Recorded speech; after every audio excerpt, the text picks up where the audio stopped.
Alors, il y a 2 dimanches, parce que dimanche dernier, j'étais pas là, j'étais au Vence, mais il y a 2 semaines, nous avions, dans ce temps de l'Avent, abordé ensemble la signification du rituel d'onction. On avait vu que le mot Messie, le mot Christ, c'est le même mot, ça voulait dire quelqu'un qui a reçu de l'huile sur la tête au nom de Dieu pour être comme le roi, pour remplir une fonction très importante de la part de Dieu. Et ce matin, nous poursuivons cette réflexion sur la personne et le rôle et les prophéties concernant le Messie, la venue du Christ, et sur notamment, nous sommes à la croisée d'un chemin qui convient bien pour Noël, c'est toutes ces prophéties qui concernent la paix. La paix, P-A-I-X, ce thème de la paix, le Messie apportera la paix. On se souvient, et que, pour ceux qui s'en souviennent en tout cas, que quand les anges sont venus parler aux bergers, ils leur ont donné ces paroles, ils leur ont dit « paix sur la terre parmi les hommes ». Et pourtant, si nous allumons la télévision, si nous ouvrons la radio, je ne sais pas, moi je ne l'ai pas fait ce matin, mais je suis quasiment sûr à 100% que pour ceux qui l'ont fait, si vous avez bien écouté, qu'est-ce qui se passe? Il y a des conflits armés partout dans le monde. Israël, Palestine, Soudan, Russie, Ukraine, les tensions sont à leur comble. Nous avons chanté, nous l'avons dit, nous l'avons lu, toutes ces prophéties, ces choses qui annoncent la venue d'un prince de paix. Mais où est-elle cette paix? Quel lien doit-il y avoir entre la venue du Christ et l'instauration de la paix ici-bas dans ce monde? Pourquoi y a-t-il la guerre et autant de guerres parmi les hommes? Que fait l'Éternel notre Dieu et pourquoi la paix ne règne-t-elle pas déjà sur terre si Jésus est bien le Christ promis? Et pour répondre à ces questions, nous allons nous tourner vers la parole de Dieu que je vais vous inviter à lire. Et nous aurions pu prendre plein de passages, mais nous allons nous arrêter aux prophéties du prophète Ésaïe, qui a vécu donc vers 720 avant Jésus. Et les chapitres 9 et les chapitres 11, nous allons lire cela. Nous lisons, voilà les paroles. Alors, quand le prophète parle, souvent, très souvent, quasiment la plupart des prophéties sont toujours au passé, parce que c'est une façon dans la poésie hébraïque, ou dans la façon hébraïque, de dire qu'une chose est tellement certaine qu'on le dit au passé. Alors, nous lisons. Le peuple qui marchait dans les ténèbres a vu une grande lumière. Sur ceux qui habitaient le pays de l'ombre de la mort, une lumière a brillé. Tu rends la nation nombreuse. Tu augmentes sa joie. Là, c'est le peuple qui parle à Dieu. Elle se réjouit devant toi comme on le fait lors de la moisson, comme on jubile au partage du butin. En effet, le fardeau qui pesait sur elle, le gourdin qui frappait son dos, le bâton de celui qui l'opprimait, tu les brises, comme lorsque tu l'as fait lors de la victoire sur Madian. Alors je vous raconte juste le contexte. Madian, c'était une peuplade sémitique, plutôt arabophone, qui faisait régulièrement des attaques et des incursions en Israël, chez les Hébreux, et ils prenaient des esclaves et les ramenaient chez eux. Et donc ils disent, voilà. Et un jour, il y a eu Gédéon, un juge, et qui a obtenu la victoire, et ensuite les Madianites, on n'entend plus trop parler, ils sont relativement calmes après. Voici la suite. Oui, toutes chaussures portées dans la bataille, tout habit roulé dans le sang seront livrés aux flammes pour être réduits en cendres. Donc ça, c'est une image pour dire, la victoire est tellement éclatante, il y a tellement plus de combats qu'en fait on ramasse tout et on brûle tout ce qui a été souillé par le sang et la guerre, parce qu'en fait on ne veut plus de souvenirs de cette guerre.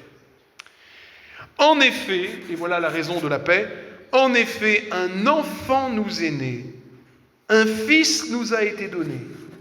La souveraineté reposera sur son épaule, on l'appellera merveilleux conseiller, Dieu puissant, il porte ici le nom de Dieu, Père éternel, Prince de la paix, étendre la souveraineté, donner une paix sans fin au trône de David et à son royaume, l'affermir et le soutenir par le droit et par la justice, dès maintenant et pour toujours, voilà ce que fera le zèle de l'Éternel, le Maître de l'univers.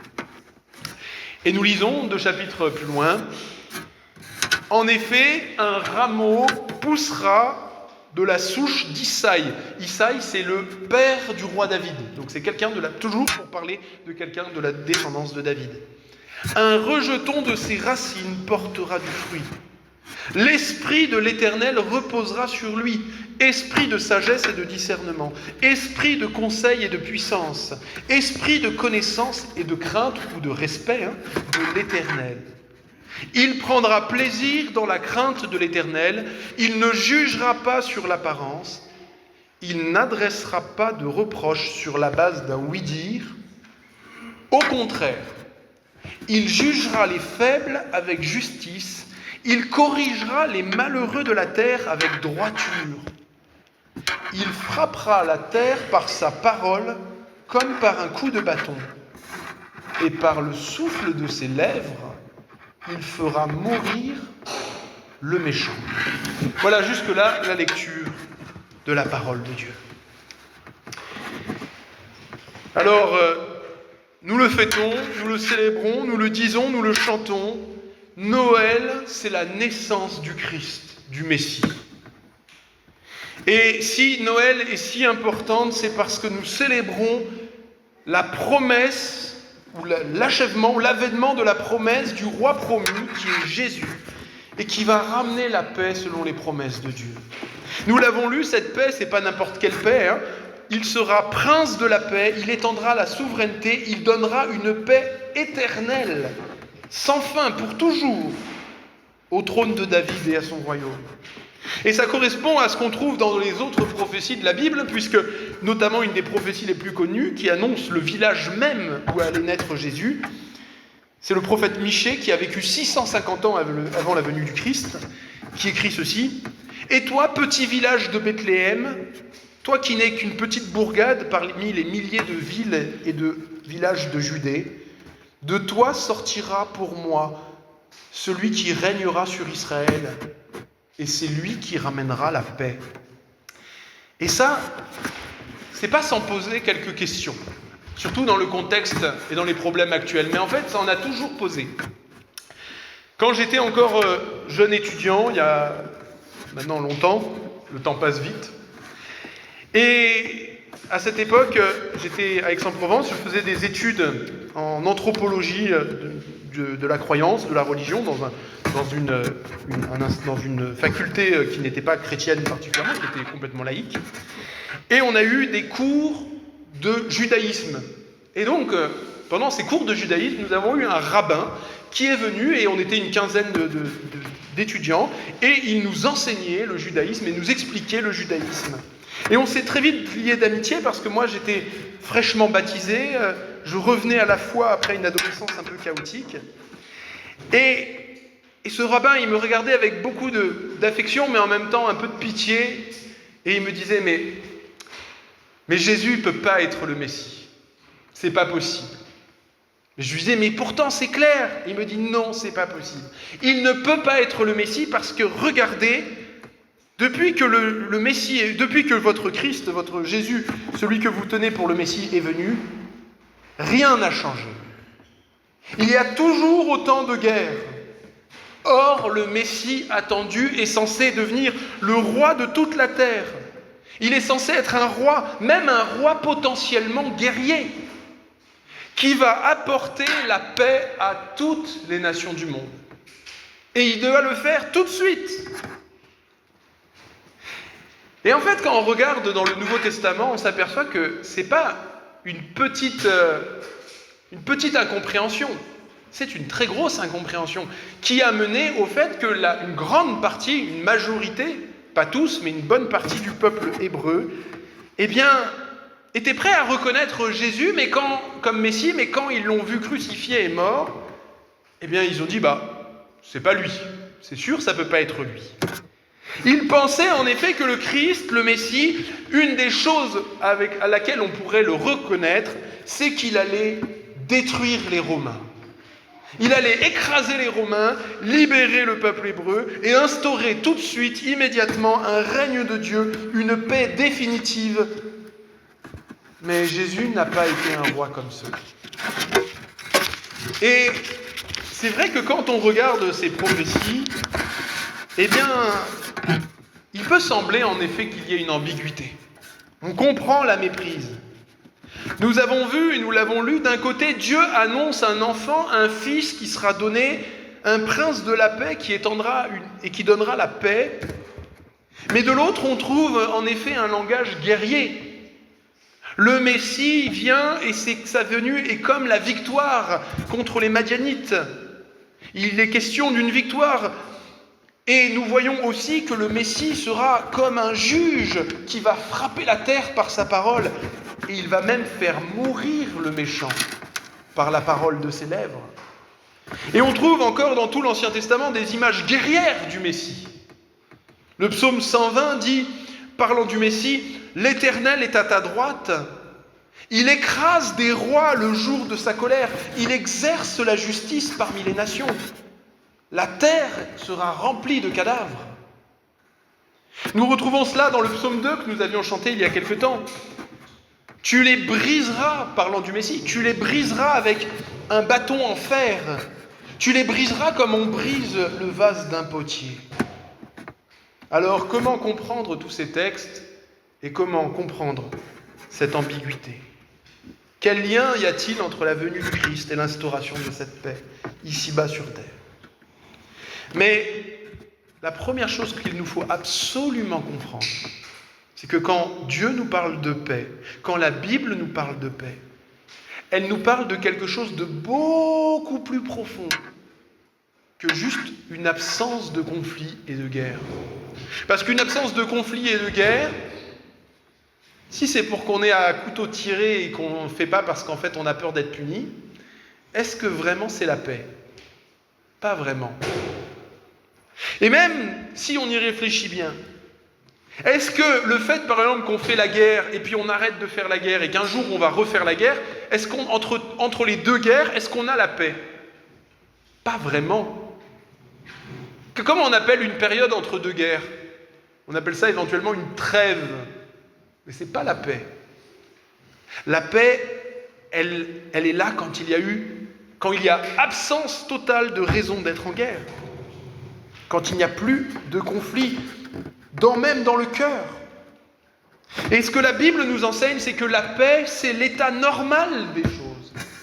Dieu ne nous a pas créés, nous les humains, pour que nous soyons en guerre les uns contre les autres. Il nous a créés pour que nous soyons en paix. Et quand on regarde dans la Bible, c'est assez merveilleux.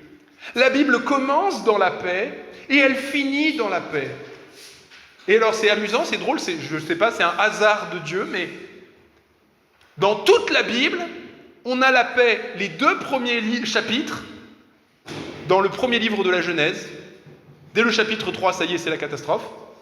Et on a la paix jusqu'au chapitre...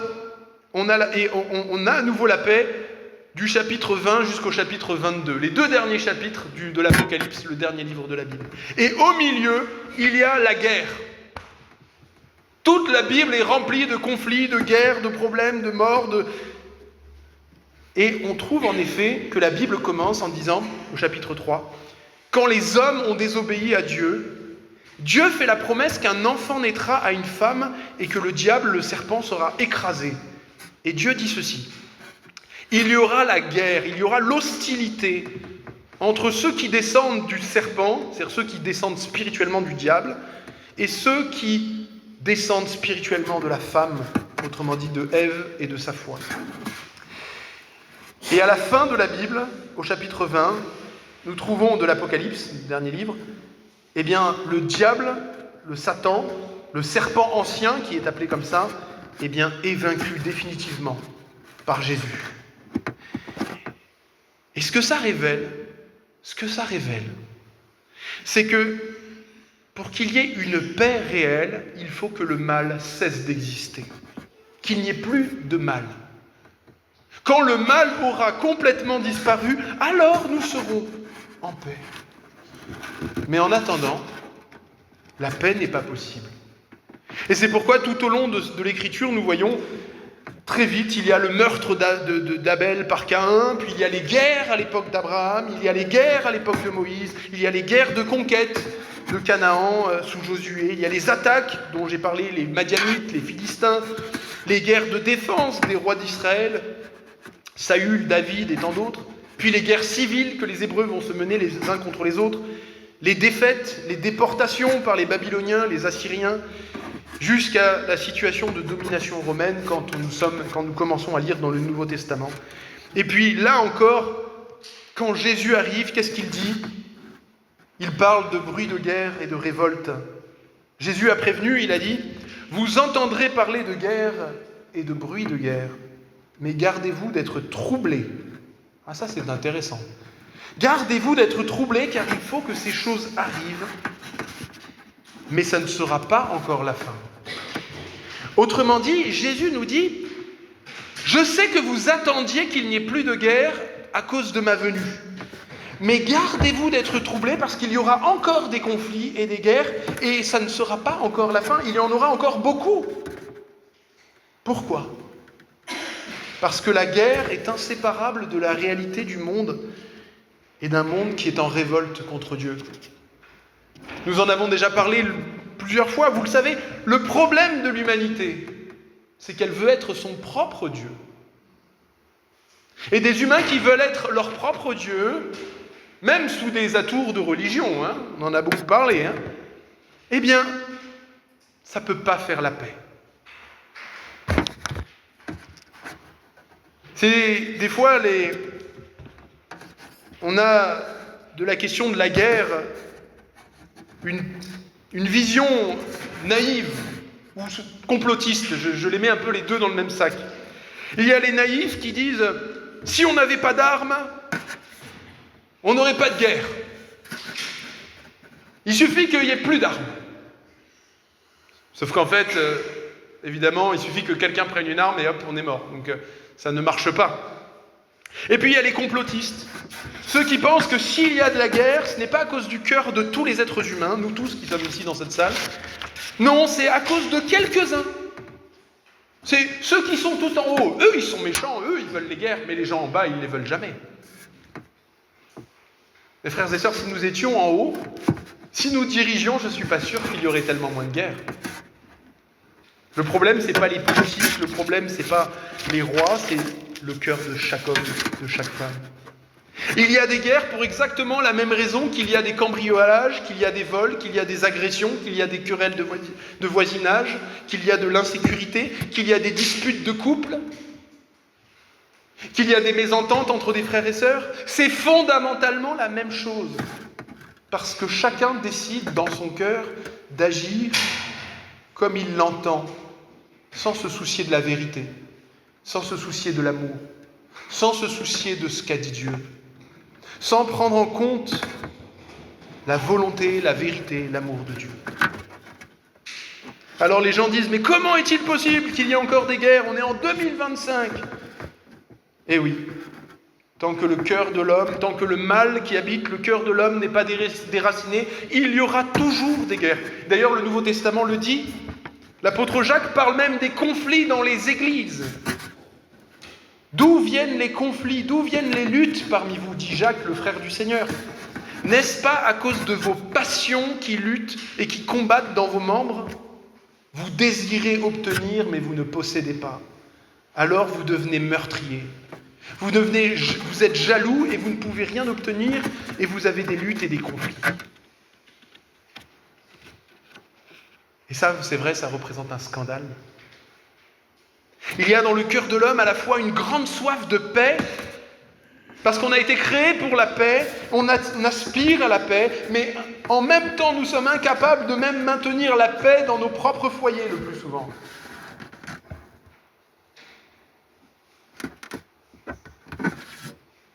Alors, quelle solution face au mal ? Quelle solution possible ? Dans l'Ancien Testament, nous avons un exemple de solution. C'est la solution de la violence. En effet, lorsque les Madianites, je l'ai dit, ou les Ismaélites, ou d'autres venaient chaque année réduire les Hébreux en esclavage et piller leurs biens, qu'est-ce qui se passait? Eh bien, Dieu faisait lever une armée à Israël qui écrasait les ennemis dans le sang pour mettre un terme à ce mal. Et pourtant, quand ce n'était pas les uns, c'était d'autres, et ça ne s'arrêtait jamais.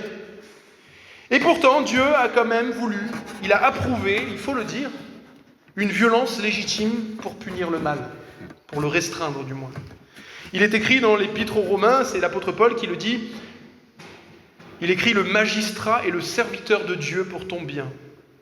Si tu fais le mal, crains-le, car ce n'est pas en vain qu'il porte l'épée, étant serviteur de Dieu pour exercer la vengeance et punir celui qui fait le mal. » Punir et mettre hors d'état de nuire un brigand, ou dans le cas d'une armée ennemie, une armée de brigands. Qu'est-ce que c'est la différence entre un brigand et une armée de brigands? Sinon l'organisation et la légitimisation par un autre pays, mais sinon c'est la même chose. Ils viennent en meurtriers et en voleurs. Eh bien, que peut-on faire sinon se défendre? Et on raconte que pendant l'entre-deux-guerres en France, il y avait des pacifistes un peu exaltés qui disaient « Si jamais les Allemands nous attaquent, nous irons les voir avec des fleurs et nous les accueillerons et ils comprendront. » Mais ça ne s'est pas du tout passé comme ça. Est-ce que vous pensez que si Daesh vient et qu'on essaye d'être gentil avec eux, d'un coup ils vont changer?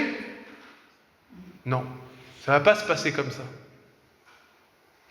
C'est pourquoi Dieu attend des gouvernements humains qu'ils protègent les populations qu'ils ont en responsabilité. Et je crois même personnellement que la foi est tout à fait compatible avec l'exercice des armes, que ce soit comme militaire ou policier, à condition que ce ne soit pas pour participer à un projet despotique, tyrannique, ou un projet d'invasion conquérante injuste. D'ailleurs, quand des soldats sont venus trouver le prophète Jean-Baptiste, que leur a-t-il répondu? Des soldats sont allés le trouver et lui ont dit « Que devons-nous faire ?» Et Jean-Baptiste leur répondit « Ne commettez ni extorsion ni fraude envers personne et contentez-vous de votre solde. » Mais si la violence légitime, si la réponse armée des hommes peut mettre des limites aux méchants, nous le voyons bien, elle est incapable de rétablir la paix et d'accomplir la justice de Dieu. Parce qu'en fait, si on y réfléchit bien, il n'y a que deux moyens vraiment pour Dieu de parvenir à la paix sur la terre. Le premier, c'est, comme nous le voyons, en neutralisant, mais alors complètement, définitivement l'ennemi. Il faudrait pour que Dieu instaure la paix immédiatement si nous lui disions « Seigneur, donne-nous tout de suite la paix, maintenant ». Il pourrait nous la donner. Il pourrait la faire descendre. Dieu pourrait détruire en un instant tous les êtres humains pécheurs. Et donc nous-mêmes. Si Dieu nous tue tous, il y a la paix. Il n'y a plus de guerre, plus de conflit. La paix est revenue sur la terre. Amen. Mais bonne nouvelle, Dieu n'a pas choisi cette voie. Il a choisi une voie qui est la voie longue, la voie patiente. Parce que l'autre moyen de parvenir à la paix, c'est en trouvant et en parvenant à la réconciliation. Et une réconciliation qui doit être définitive, sinon c'est toujours un retour en arrière possible. Mais cette réconciliation définitive, c'est ce que Dieu nous propose à chacun de nous. Et c'est ce que nous célébrons à Noël. Nous célébrons le fait que Dieu est descendu sur terre et qu'il est venu pour nous annoncer cette paix, cette réconciliation, la guérison de notre cœur. Il est venu pour faire la paix. Et cette paix, ça nécessite de la patience, du temps. Ce projet de paix, il est incompatible avec un roi messie, guerrier, assoiffé de sang, qui viendrait tuer tous ses ennemis et instaurer le règne de Dieu par la violence même légitime. Et c'est ce que nous disent les apôtres. Ils disent, l'apôtre Pierre écrit « Le Seigneur ne tarde pas dans l'accomplissement de la promesse, comme certains le pensent, mais au contraire, il fait preuve de patience envers tous, voulant qu'aucun ne périsse, mais que tous parviennent à la repentance. » Jésus est venu nous sauver et non pas nous perdre. C'était d'ailleurs la signification du prénom Jésus. L'ange avait dit à Joseph « Tu l'appelleras Jésus, car c'est lui qui sauvera son peuple de ses péchés. » Et Jésus lui-même répondit aux disciples, une fois les disciples lui ont dit « Fais tomber du feu du ciel pour les faire brûler ». Et Jésus répondit, Jésus les réprimanda et leur dit « Le Fils de l'homme est venu non pour perdre les âmes des hommes, mais pour les sauver. » Alors que fait-on de tous ces textes prophétiques qui nous parlaient d'un Messie, d'un roi guerrier ? Eh bien, je vais vous annoncer quelque chose. Nous avons parfois comme idée que Jésus est tout doux, tout gentil, tout... Mais notre Seigneur est le plus grand de tous les guerriers.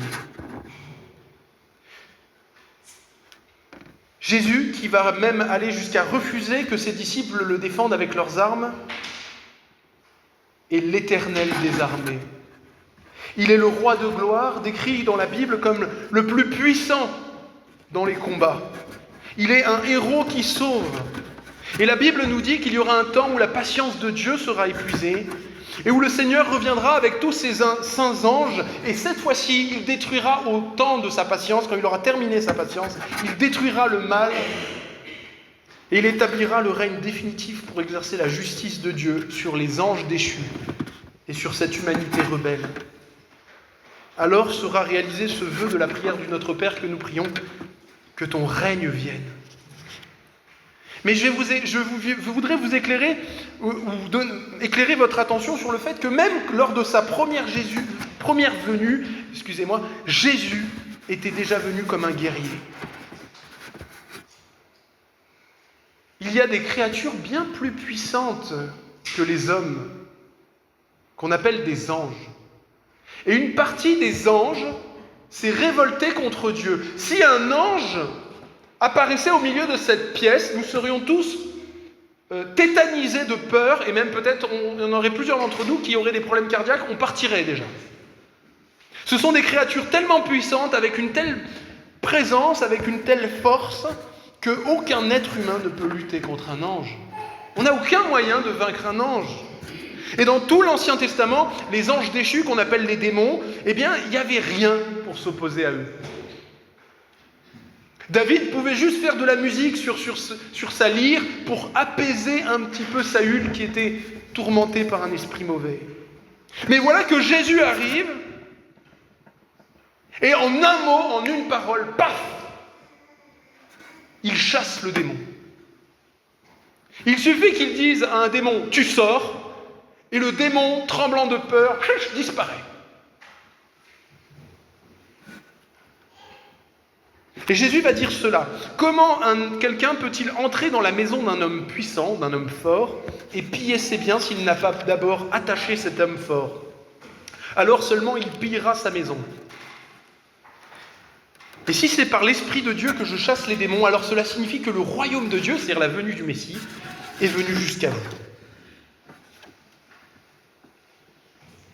Et c'est la signification de cette parole que nous comprenons. Par sa parole, il fera mourir le méchant. Parce que le vrai ennemi, c'est même pas... Qu'est-ce qu'a fait Jésus quand il y avait les centurions romains ? Est-ce qu'il a combattu les centurions romains ? Au contraire, il a créé un lien avec eux, mais il a combattu les démons. Il a révélé au peuple hébreu que le véritable ennemi, ce n'était pas les Babyloniens, ce n'était pas les Assyriens, ce n'était pas les Madianites, mais c'était le diable et les démons. Et ce n'est pas une pirouette technique, mais c'est vraiment cette révélation que ce n'est pas contre le sang et la chair que nous avons à lutter, mais contre les dominations, contre les autorités, contre les pouvoirs spirituels de ce monde de ténèbres, contre les esprits du mal dans les mondes célestes. Et Jésus a été victorieux, il a été comme un grand guerrier. Et sa plus grande victoire, il l'a livrée à la croix, où il est mort pour les péchés des hommes. Vous savez, la force, ce qui fait qu'un démon peut rester dans une personne, c'est le péché. Et quand quelqu'un est délivré, la chose toute simple qu'on fait avant, en discussion, c'est qu'on amène la personne à croire en Jésus, à accepter pour elle-même que Christ est mort pour ses péchés. Et à partir du moment où elle a fait ça, on prie au nom de Jésus, et d'un coup, ça va beaucoup mieux. Et c'est fini, c'est définitif. L'ennemi ne revient plus.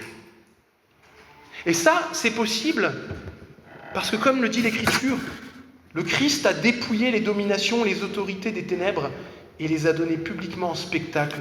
Il a triomphé d'elle par la croix. Et c'est pourquoi Jésus, notre guerrier héros, est venu vaincre la mort, et tout ce qui faisait obstacle à la paix a été enlevé. Et notre Dieu a tenu sa promesse. Jésus, le Messie, est venu, il a vaincu ce qui rendait la paix impossible.